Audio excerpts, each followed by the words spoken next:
এই 4টা আয়াতের মধ্যে প্রথম 3 আয়াতে আল্লাহ তাআলা বেঈমান, কাফের, নাফরমান, পাপীর 3টা চরিত্র বলছে। 1 নাম্বার, আল্লাহ তাআলা বলেন প্রত্যেক নাফরমান পাপী পাপ সত্ত্বেও, শুনতেছেন আপনারা, পাপ সত্ত্বেও কুফর করে, শিরিক করে, চুরি করে, ডাকাতি করছে, জিনা করছে, মদ জুয়া মধ্যে লিপ্ত, বেপর্দা, বেহায়া নারী, মানে গুনাহ, পাপ, সীমা লঙ্ঘন, আল্লাহর নাফরমানি সত্ত্বেও বিশেষ কোনো হিকমতের কারণে আল্লাহ এখনো আযাব দিচ্ছে না, যদিও আযাব প্রাপ্য। নবীরা, প্রত্যেক নবী নিজ নিজ কওমকে গুনার কারণে আযাব, এই কথা বলছে। গুনার কারণে কি আসে? কথা বলে না, কি আসে? আযাব আসে। এই এখানে আছে কোরআনুল কারীমের মধ্যে, এই সূরার মধ্যেই আছে। আল্লাহ তাআলা বলেন ওয়া ইন তাওয়াল্লাউ ফাইন্নী আখাফু আলাইকুম আযাবা ইয়াউমিন কাবীর। হে নবী, আমার বান্দাগণকে বলেন, ওরা যদি আমি আল্লাহ থেকে মুখ ফিরিয়ে নেয় তাহলে তাদেরকে বলেন যে আমি তোমাদের জন্য অত্যন্ত ভয়ানক আযাবের ভয় করছি। আখাফু আলাইকুম আযাবা ইয়াউমিন কাবীর। প্রত্যেক নবী, কোরআন শরীফে আছে, নূহ আলাইহিস সালাম, হুদ আলাইহিস সালাম, শুআইব আলাইহিস সালাম, সালেহ আলাইহিস সালাম, লূত আলাইহিস সালাম, প্রত্যেক নবী তাদের কওমকে বলতেন ইন্নী আখাফু আলাইকুম আযাবা ইয়াউমিন আযীম, আমি তোমাদের জন্য বড় ভয়ানক আযাবের ভয় করছি। এই যে মিথ্যা, চুরি, দুর্নীতি, হারাম, জিনা, ওজনে কম দেওয়া, শিরিক, কুফর, মূর্তি পূজা, আল্লাহর নাফরমানি, প্রত্যেক নবী বলছে আল্লাহর আযাব আসবে, আল্লাহর আযাব আসবে, আল্লাহর আযাব আসবে। কিন্তু যখনই কোনো নাফরমান পাপীকে, ব্যক্তি হোক, জাতি হোক, মানে সমষ্টি হোক অথবা ব্যক্তি হোক, আল্লাহ যখন নাফরমানি আর পাপ সত্ত্বেও একটা লম্বা সময় যখন ছাড় দিয়ে রাখে, মানে আযাব দেয় না, তো এক পর্যায়ে নাফরমান অহংকারে হয় নবীদের কাছে, নয়তো উলামাদের কাছে, নয়তো আল্লাহর নেক বান্দাদের সামনে, অথবা নিজের মনেই নিজে বলতে থাকে মা ইয়াহবিসু, আযাব আসতেছে না কেন? কই কিসের আযাব?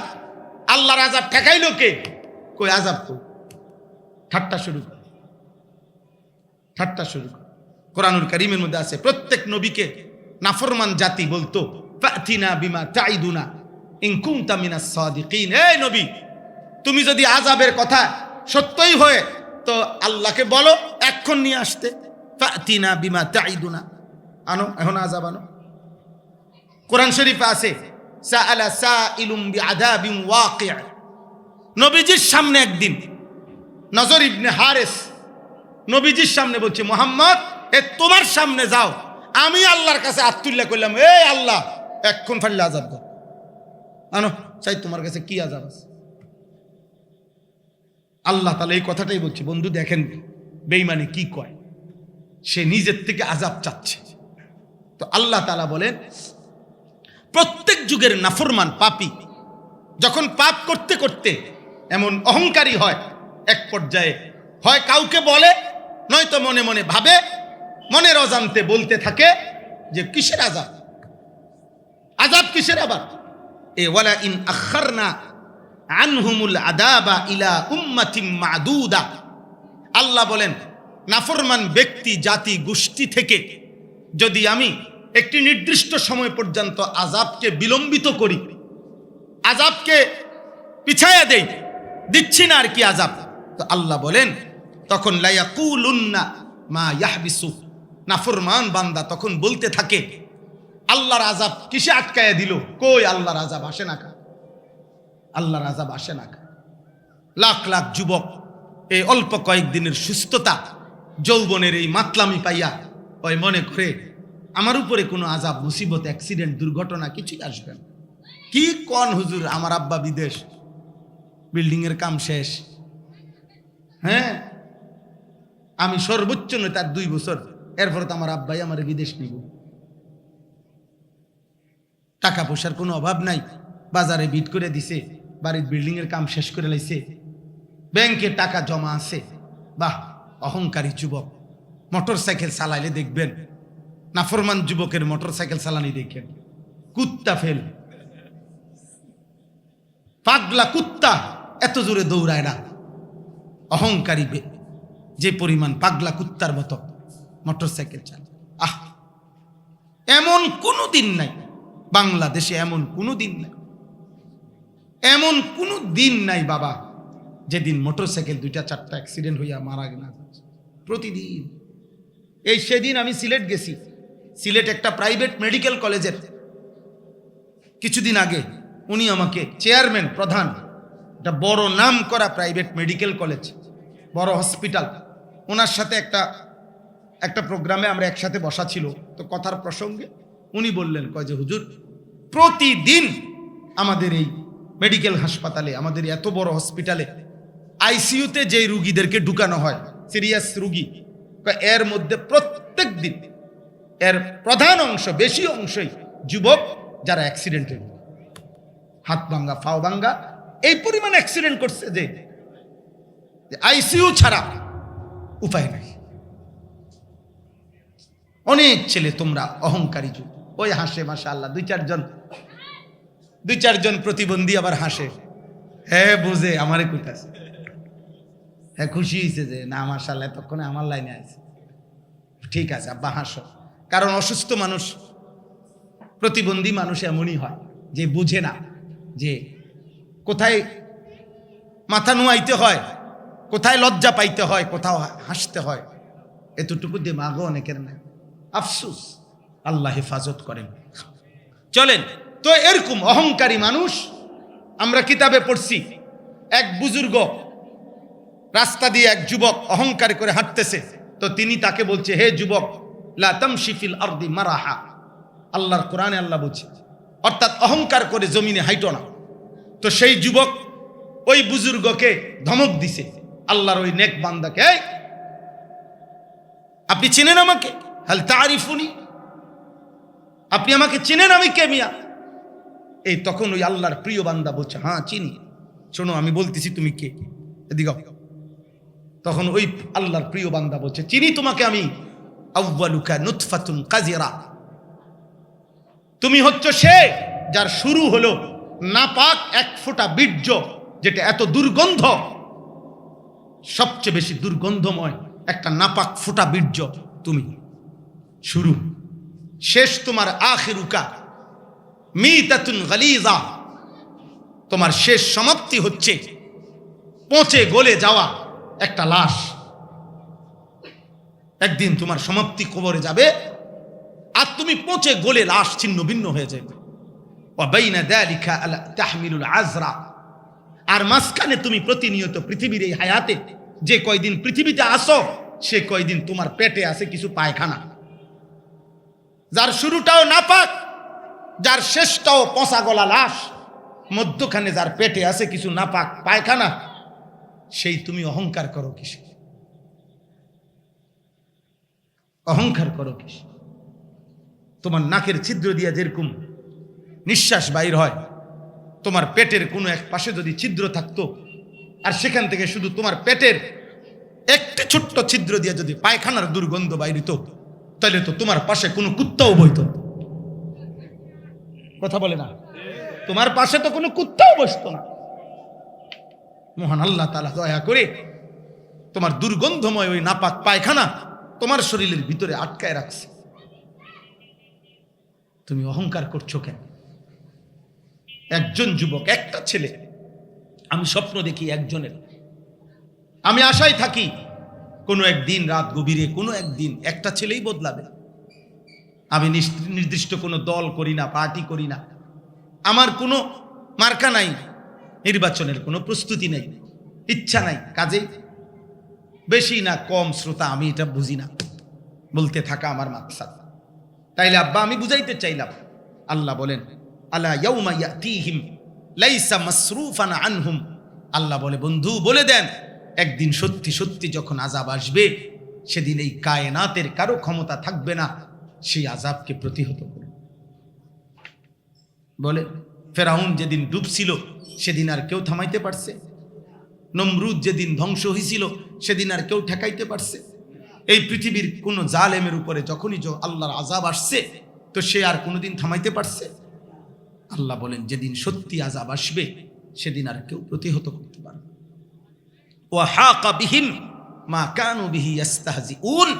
আল্লাহ তাআলা বলেন, আর যেই আযাব নিয়া, আল্লাহর আযাব নিয়া, আল্লাহর কথা নিয়া যেই নাফরমান ঠাট্টা করছিল, একদিন সেই আযাবই তাকে চারিদিক থেকে আগুনের মতো ঘিরে ফেলবে, ঘিরে ফেলবে। এই হলো একটা কথা। তাহলে নাফরমান একটু আরাম পাইলে, একটু সুখ শান্তি নিরাপত্তা, একটু প্রশস্ত জীবন পাইলে এবার অহংকার করে যে না, আমার উপরে কোনো মুসিবত আইবে। আযাব কিসের আযাব? কইতে আযাব আইবে। এলো এক। দুই নাম্বার, ওয়ালা ইন আযাকনাল ইনসানা মিন্না রাহমাতান সুম্মা নাযা'না মিনহু ইন্নাহু লায়াউসুন কাফুর।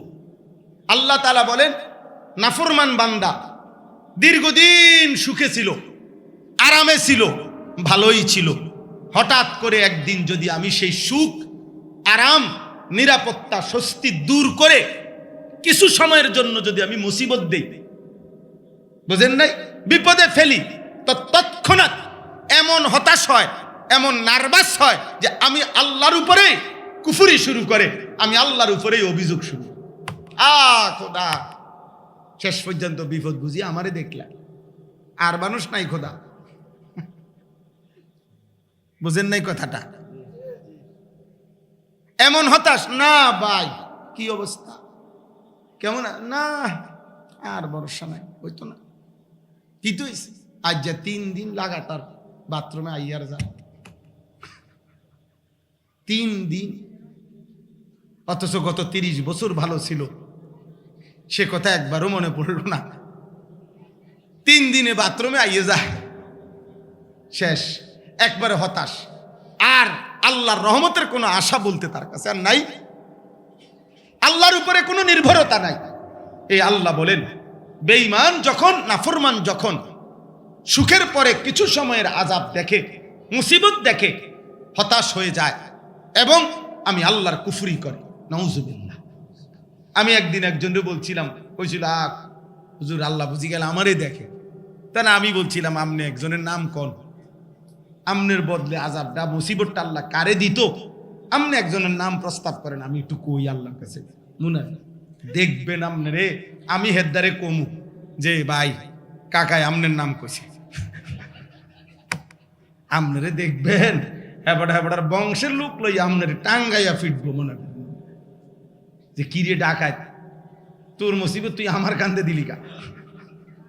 বুঝেন না? আপনি যে কইলেন যে আরে খোদা, আপনি বুঝি আমারে দেখলেন শেষ পর্যন্ত, তো কারে দিত আযাব? আমনে কোন, আমনে হের নামটা কোন, আমি যাই হেরে জানাই চাইছি আমনের জাগাত রাহের। তাহলে এটা কি কোনো কথা হইল? এটা তো কথা হইতে পারে।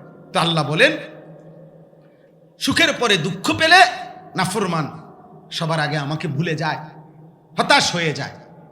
3 নাম্বার, ওয়ালা ইন আযাকনাহু না'মাআ বা'দা দাররা মাসাতহু লায়াকুলান্না যাহাবা আস-সাইয়্যাতু আন্নি ইন্নাহু লাফারিহুন ফাখুর। এই খেয়াল করেন, আল্লাহ বলেন, নাফরমান পাপী কিছুদিনের কষ্ট, দুঃখ, যন্ত্রণা ভোগ করার পর পুনরায় যখন আমি তাকে সুখ, শান্তি, নিরাপত্তা, সুস্থতা, স্বস্তি আবার দেই, এইবার যখনই এইবার আবার স্বস্তিটা, নিরাপত্তা, শান্তিটা যখন আবার পায়, তো এইবার মানুষের কাছে বেঈমানে বলে কেমনে, যাহাবা সাইয়্যাতু আন্নি, কি ও ভাই কি অবস্থা, ভাই কইও না, 15টা দিন একটা যুদ্ধ গেছে, একটা বেশি বিপদ গেছে আমার উপরে, হুঁশ ছিল না, হুঁশ আছে, একবার হাসপাতালে, একবার বাসা, একবার অটো, একবার সিএনজি, 2টা ভাত খাইবার টাইম পাইছি না।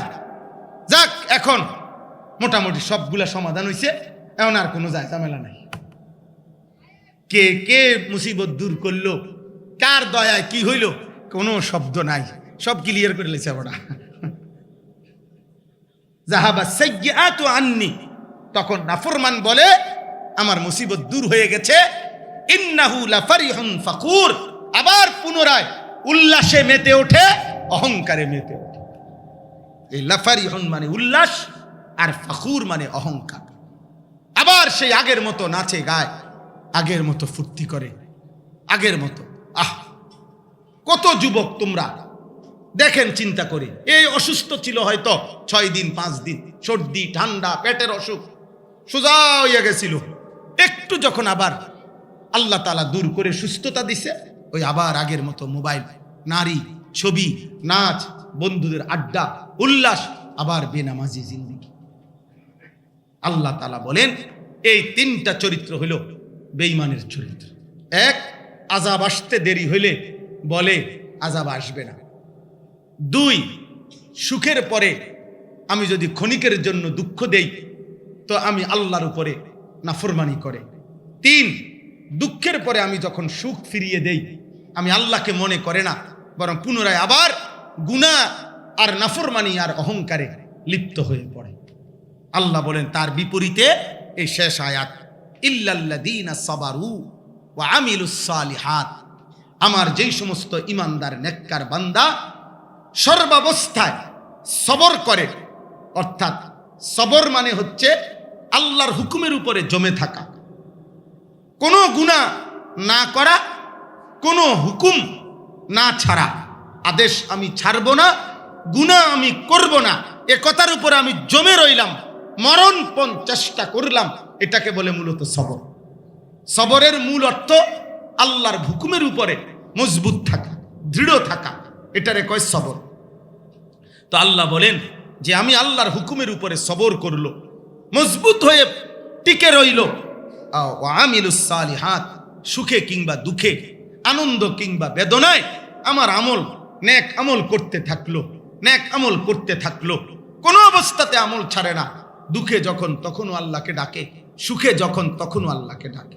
আল্লাহ বলেন উলাইকা লাহুম মাগফিরাতুম ওয়া আজরুন কাবীর, আমি আল্লাহ ওয়াদা দিলাম আমার এমন বান্দার জন্য আমি তার সমস্ত জিন্দেগীর গুনাহ মাফ করে দেব আর তাকে শ্রেষ্ঠ বিনিময় জান্নাত দিয়ে দেব, কারণ সে সুখেও আমাকে মনে রাখছে, দুঃখেও আমাকে মনে রাখছে।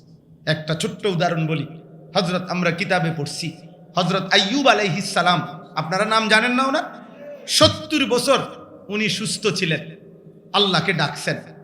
18 বছর কিংবা 12 বছর ধরে নেন, 18 বছর উনি অসুস্থ ছিলেন, রোগাক্রান্ত ছিলেন, মারাত্মক ব্যাধি ছিল, হ্যাঁ অনেক ভয়ানক রোগ ছিল ওনার। তো 18 বছর পরে বা 12 বছর পরে আল্লাহ ওনাকে সুস্থ করছেন। তো সুস্থ হওয়ার পরে তিনি আল্লাহকে একদিন জিজ্ঞেস করছিলেন, আয় রব্বুল আলামিন, 18টি বছর এক টানা আপনি আমাকে এই দুঃখ কষ্ট মুসিবত এই রোগের মধ্যে ফালাইয়া রাখলেন কেন? এমনি আল্লাহ আমার একটু জানতে চাচ্ছি, আমি আপনার 70 বছরে আমি আপনার কি নাফরমানি করছি বা কি হয়েছে আপনি আমার লগে রাগ হইলেন কেন?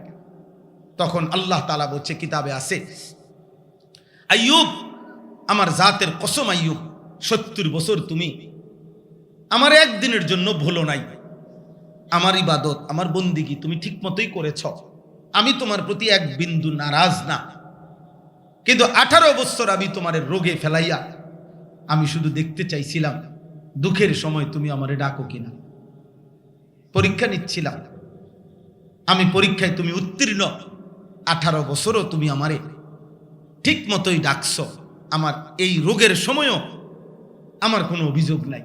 তবে আল্লাহ তাআলা বলছেন, আইয়ুব, তবে একটা পার্থক্য শোনো, আমি আল্লাহ আমার জাতের কসম করে বলি আইয়ুব, 70 বছর সুখের সময় তুমি যে আমারে ডাকছো, তখন আমি যেই মজা পাইছি আমারে ডাকাতে, আল্লাহ বলেন আমার জাতের কসম, 18 বছর রোগ সুখ আর দুঃখ যন্ত্রণায় তুমি আমারে যে ডাকছো, এই দুঃখের ডাকে, রোগের সময়ের ডাকে আমি বেশি মজা পাইছি, আমি বেশি মজা পাইছি। তোমার দুঃখের ডাক আমার বড় ভালো লাগছে, তোমার দুঃখের ডাকে আমি বড় মায়া দেখছি, বেদনার ডাক। এজন্য হাদিসে আছে, এক বান্দা গুনাহমুক্ত তবে জিকির করতেছে, সুবহানাল্লাহ, আলহামদুলিল্লাহ, আল্লাহু আকবার, লা ইলাহা ইল্লাল্লাহ, এভাবে বলেন জিকির করতেছে।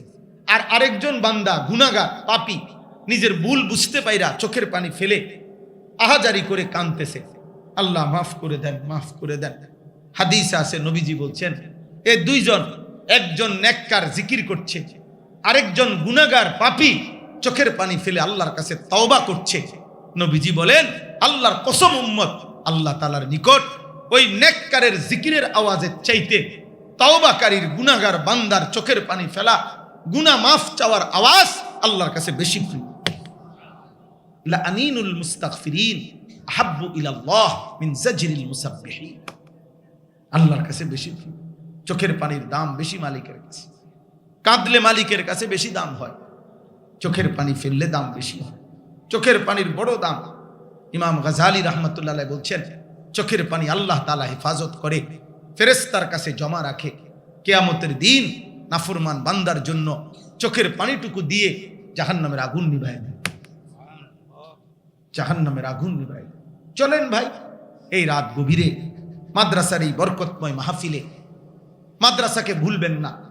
হযরত মাওলানা হাসান জামিল সাহেব লম্বা কথা বলছেন এই ব্যাপারে, এই জন্য আমি বললাম না। আপনাদের কাছে অনুরোধ, আপনারা প্রত্যেকে মাদ্রাসাকে ভালোবাসবেন। বলেন ইনশাআল্লাহ, বলেন ইনশাআল্লাহ। দ্বীনকে ভালোবাসবেন।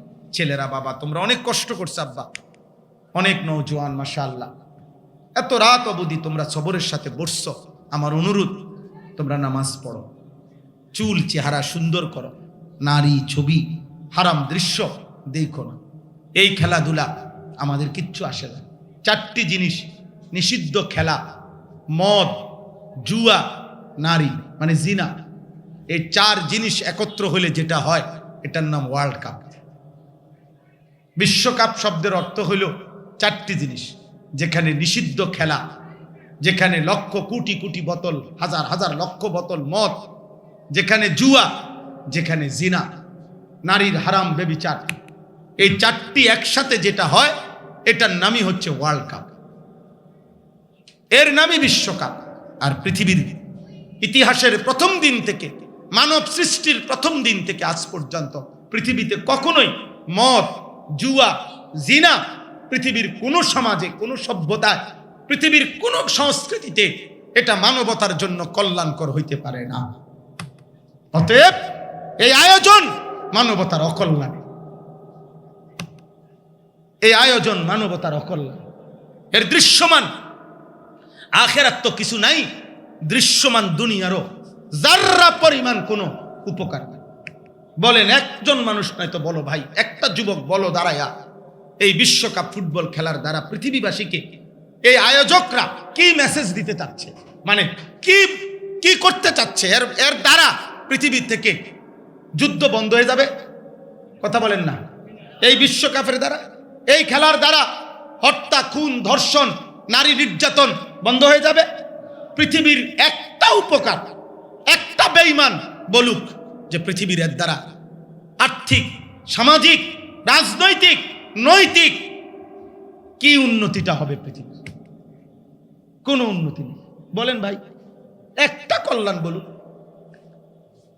পৃথিবীর আখিরাতের কোনো উন্নতি তো নাই, দুনিয়ার তো কোনো উন্নতি নাই, দুনিয়ার তো কোনো উন্নতি নেই।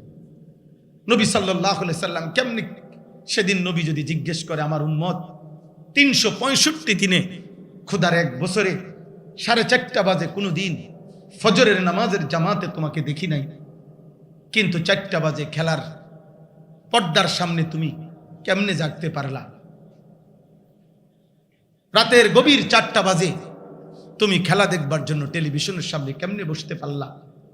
365 দিনে খোদার 1টি বছরে কোনোদিন তোমার ফজরের নামাজে মসজিদে দেখলাম না।